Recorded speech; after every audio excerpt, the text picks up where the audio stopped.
Hi, everyone. My name is Whitney Austin Gray, and I lead research at the International Well Building Institute. And today we are talking about the power of certifications to drive the best performance and practice of healthy buildings globally. So you are in a treat. You are in for a treat today because we have an incredible guest. So Gie Garcia is joining us.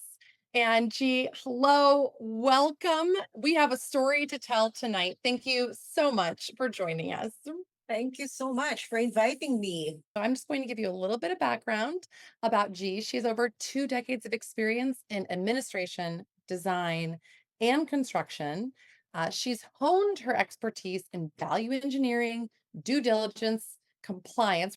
She takes pride in her ability to think creatively and develop sustainable solutions that are both cost effective and achievable. So there's so much more beyond her work in sustainability. She is a passionate advocate for women's empowerment and equity. Thank you for that work, G. She recognized women's vital role in advancing sustainable development, and she is the co-managing director and chief sustainability officer of NEO, which is a leading green building and health and well-being company. She spearheaded several groundbreaking initiatives and earned NEO international local recognition. I could go on for so long. And G asked me to give her intro quickly, but I had to tell you all about her great work, her experience, her innovation, and all the hard years that you've worked to really think about creative solutions and to fight for sustainability and health. We are so lucky to have a chance to speak to you tonight. Okay, so let's go on to the main show. So, G, over to you.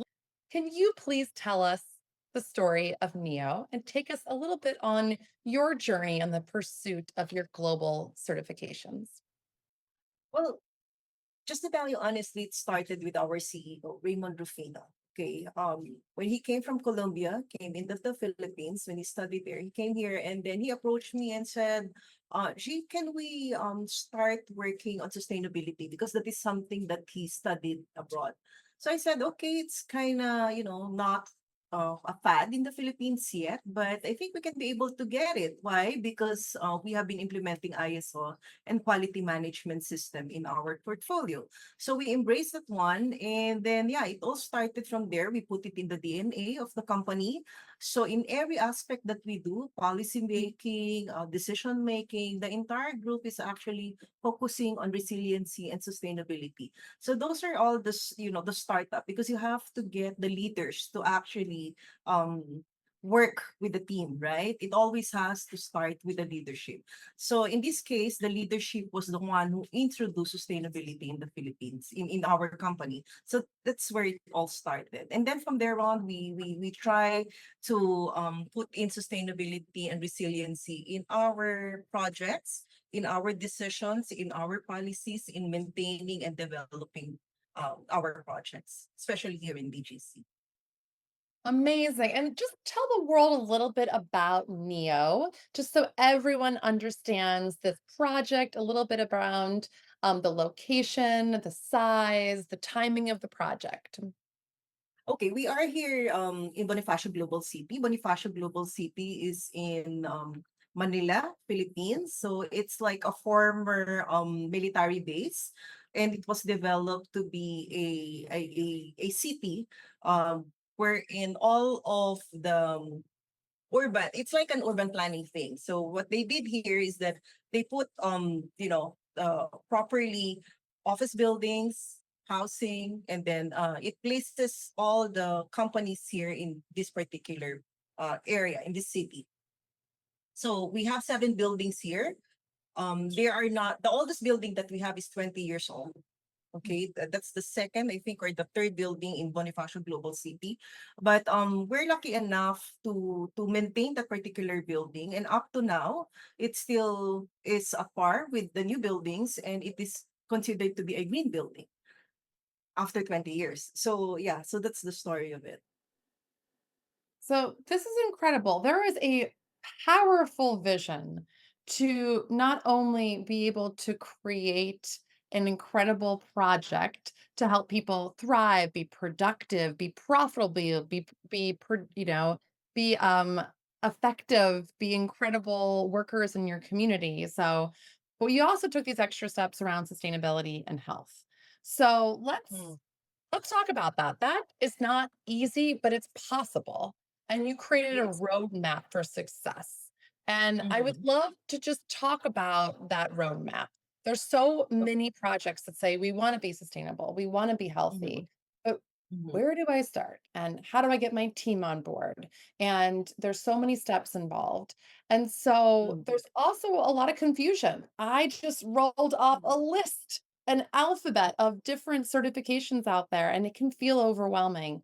But what we really want to help people understand is the first step is to say yes. Mm-hmm. And then we take the next step and we look at the Mm-hmm. synergy cross certifications. And ultimately, it's about supporting our clients and our projects' goals, such as NEO. So let's talk a little bit about those synergies. So you had this vision, you're going to create Mm-hmm. this. It's a huge project in front of you. So tell us a Uh-huh. little bit about your selection and moving to focus on the well health safety rating and edge, and why in particular you chose to pursue that combination of certifications for NEO. It's the need of the property. Okay. You can, there are a lot, as you mentioned earlier, there are a lot of certifications globally. So the way to choose is what really works for your property. Okay. You cannot just pick and choose and then put it there and then put some money to, to retrofit or whatsoever. So what really works, like in the case of well, during the COVID, well safety rating was introduced. So I said, okay, what is this all about? So I checked the website of IWBI and see, hey, we have all of this. It's just us putting it on into a formal policy. But we have been doing this in our projects even before COVID, like the cleaning, the processes or using non-VOC materials. These are the things that we are already implementing on our project. So when I saw the platform of IWBI with respect to health and safety rating, I said, hey, wait a minute, we're doing it. So let's push for it. So that's the time during the COVID when we submitted all of this. And luckily, we were the first in Southeast Asia for the portfolio to get that particular health and safety rating. And annually, we renewed that without changing anything of our policies because it's already there. So that's one. And then second is the wallet scale. When it was introduced to me by IWBI, they said, Gee, what are your plan with respect to well certification? Are you planning or pursuing that? I said it's kind of difficult because we are an old building. The well certification is designed for new buildings. So I said, why don't we work into health safety rating first, and then you introduce the health equity rating, and then the well at scale. So I said, okay, let's go to a certain process. We do it phase one, phase two, phase three, until we reach that certification level.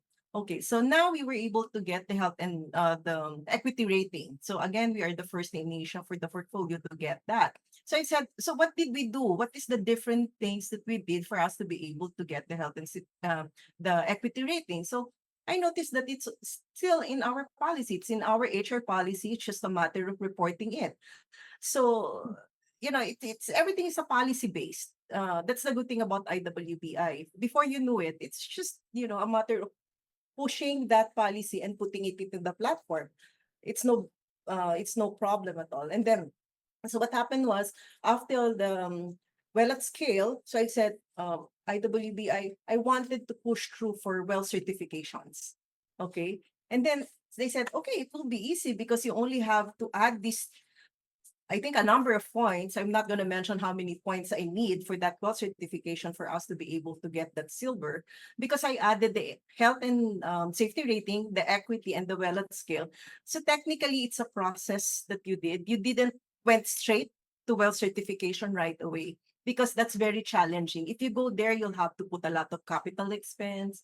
You have to put a lot of things. You'll bombard your team with a lot of policies that they need to put for that particular certification. So it's a process wherein you have to do it step by step. And as a leader, as a chief sustainability officer, it's important that that leader should understand the platform itself.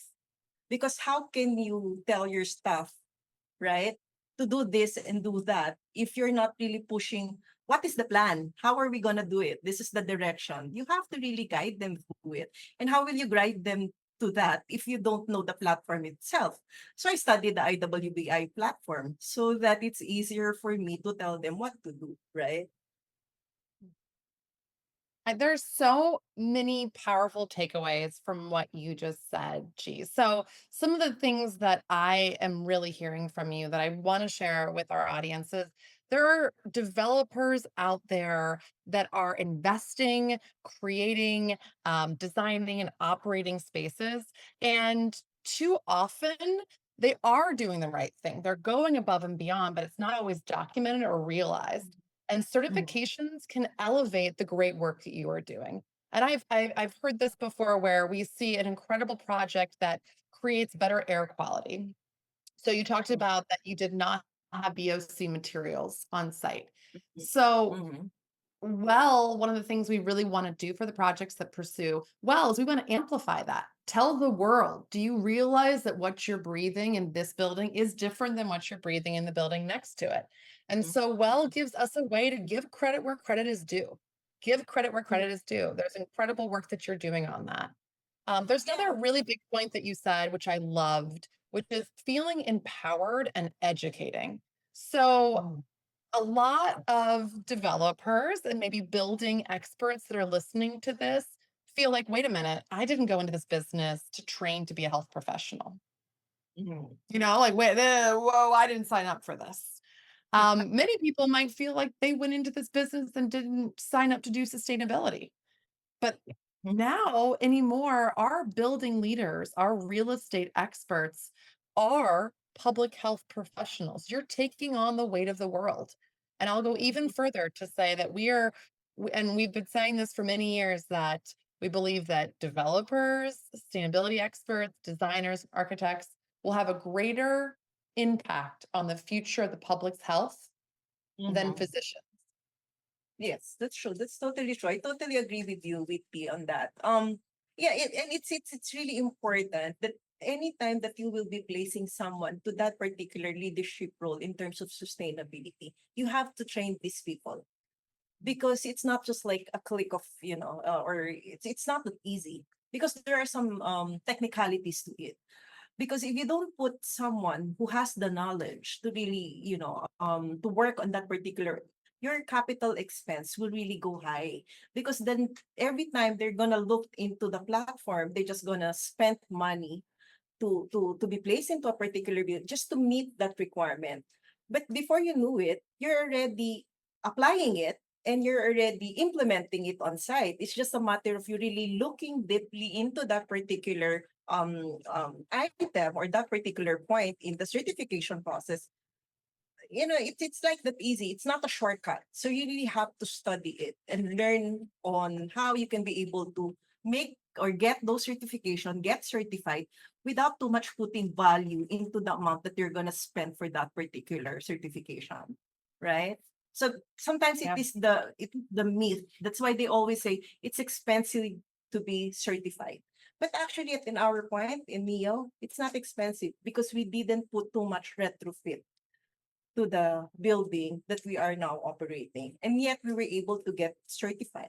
It's just a matter of us putting together all those policies that we have been implementing and submit them to the platform like IWPI. And, G, I really hear you say too that you invested in professional development of your people to learn about the standard, to submit the policies. And so, in doing so, you profit by the gain of the certification. So, we Yeah, see exactly. So projects that's that what feel your investment should go on. That's where they're your investment should be pushed on the education of your staff and the and leadership. yes, and I will also say that for the workforce and for those in government, I mean, there is something to be said about training our future leaders and investing in Yeah. them. And, we are asking them to create healthy, safe places for people. And we have gone through a pandemic. And I just want to honor your commitment to train people, not just figure this out, get it done, check the box. But if you can learn how to do this, you'll do it faster, you'll do it better, and you can scale it again and Yes. again and again. But if you just check the box and get it done, you're not learning, you're not empowered. We saw a lot of early projects as well that had design firms that had these very high contingencies or budgets that basically were put forward 5% more for them to learn well Mm, on the project.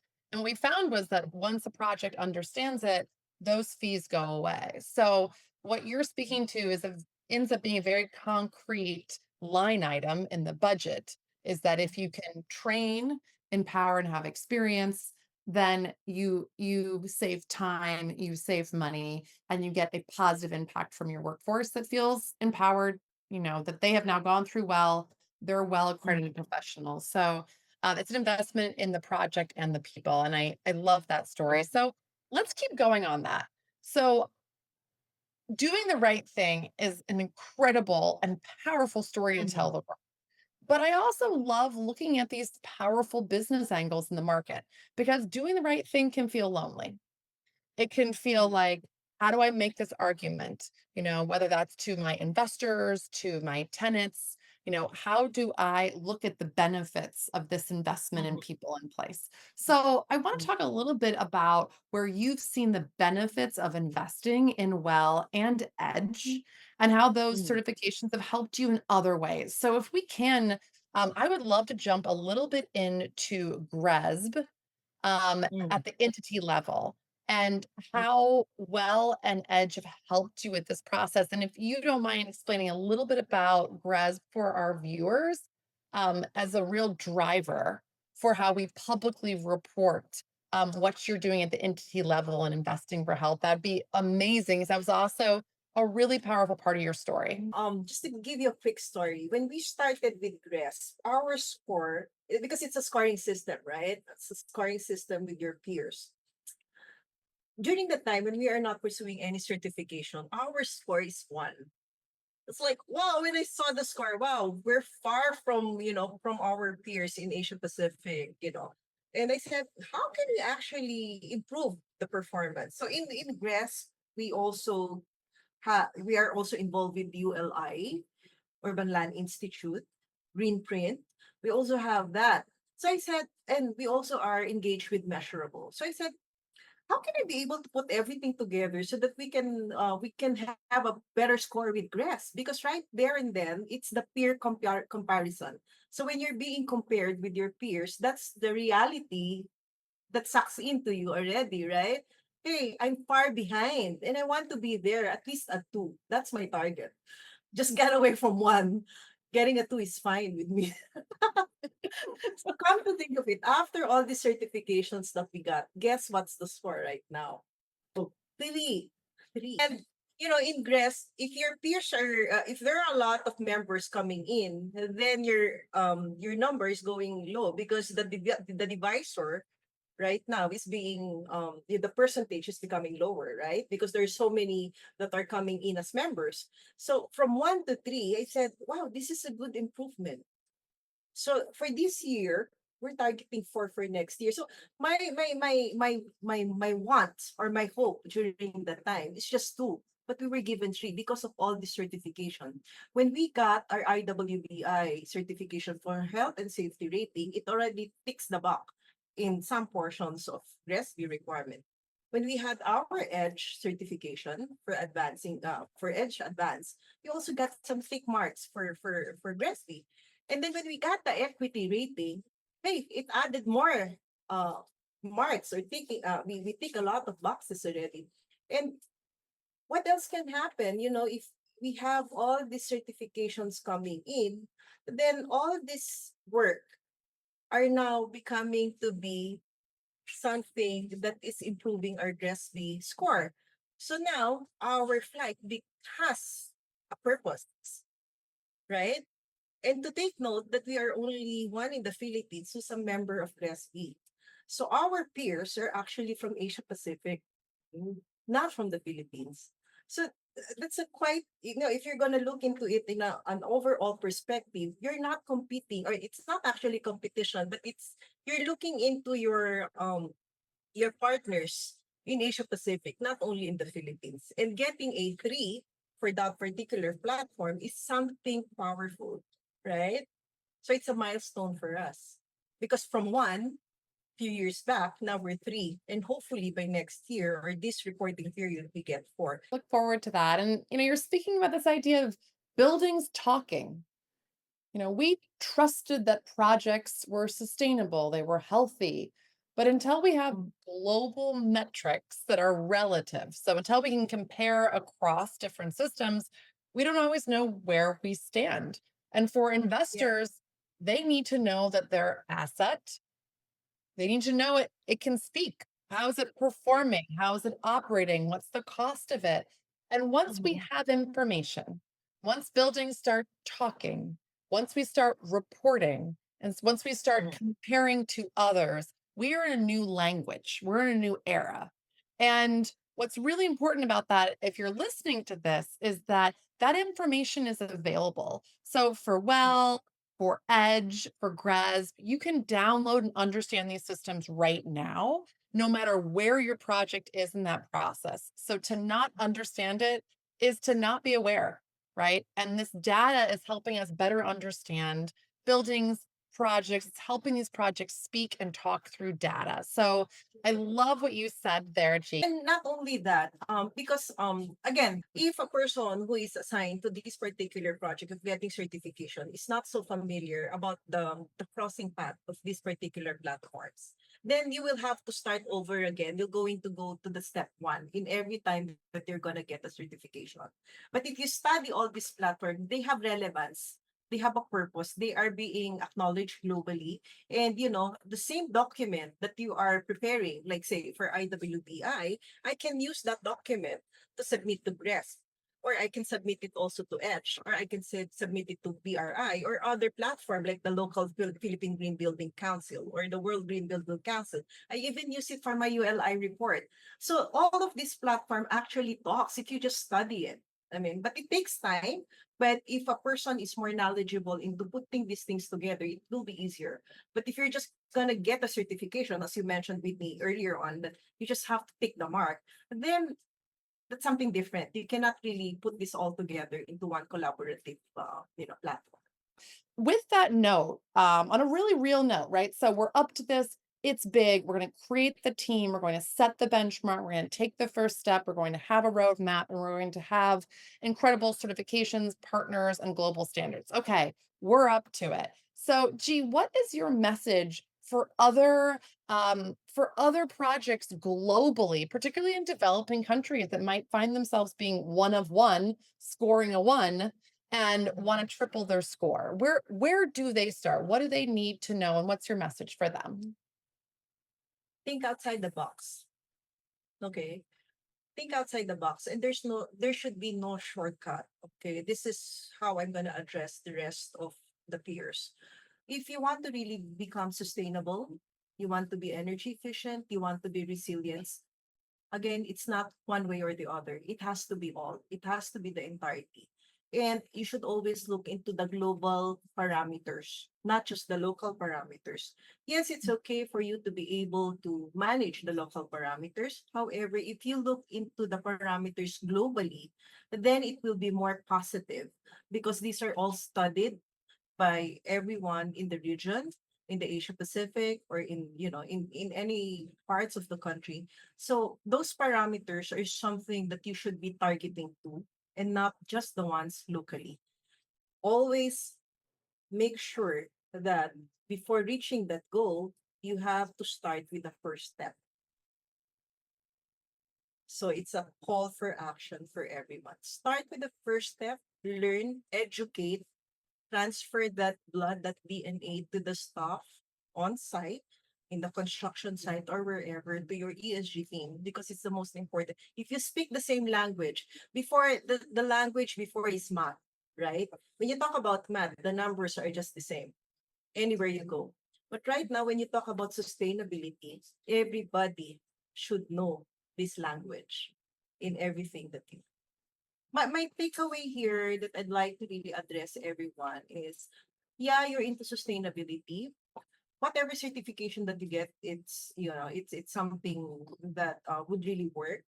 But to avoid any greenwashing or so, it's always important that you have a reputable third party validation of everything that you do. That's the most important thing because you cannot claim that your property or your development is sustainable unless a third party really tells you that you are global standard and your parameters are actually acceptable globally and you are sustainable enough, right? So this is really, really important. No claiming unless you are third party verified and you have these certifications so that it can be a good claim and everybody will follow. That's it. That is a perfect note to end on. With that, I want to thank you all for the International Well Building Institute and wish you all well and look forward to the continued partnerships ahead. Thank you all. Take care and be well.